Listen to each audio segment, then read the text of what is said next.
We don't know for sure. I think, judging by Macron's comments and reaction, he understands now that the old approach, which basically not moving anywhere forward on the Minsk, is no longer acceptable to Russia.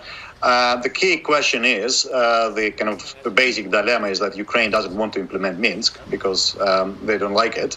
What to do about it? Whether they were Macron and Germany and more, specifically the United States, will be willing to put pressure on Ukraine to finally implement those agreements, which Ukraine doesn't like, and Russia wants them implemented anyway, or that's futile, and then we're moving to this next stage where everybody abandons diplomacy over Minsk and see what happens on the ground.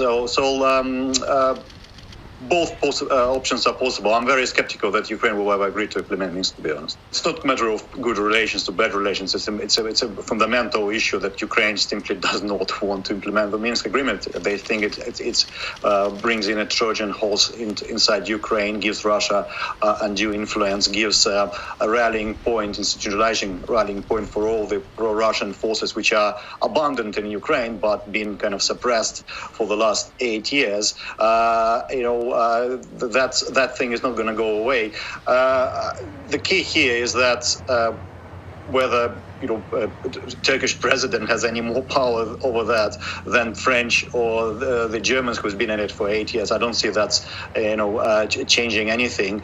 I think if Americans were to come and say let's do the Minsk Agreement and finally stop it, that might change. But I don't really see how Turkish president would be any different from the French or the German chancellor in that respect. The Nord Stream 2 pipeline is an important issue, but it's not the only issue. I mean, Russia has been threatened with a whole range of sanctions in case it invades Ukraine, including financial sanctions, sovereign debt sanctions, high technology sanctions. So I think they're working on the assumption that if there are any sanctions happen, Nord Stream will be part of that.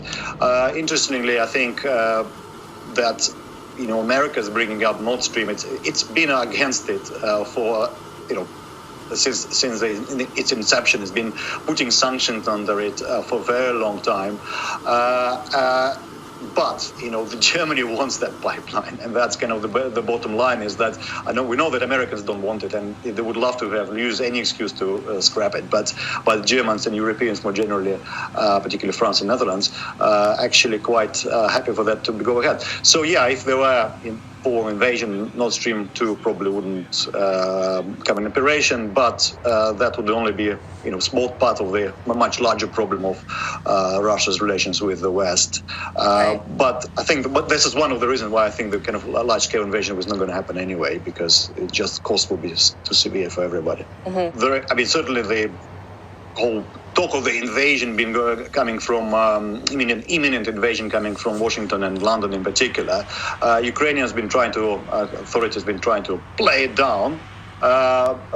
Maybe one of the reasons is that they don't want to implement Minsk because they're afraid that all this talk about imminent invasion is a way of putting extra pressure on them to implement Minsk, which they don't want to do.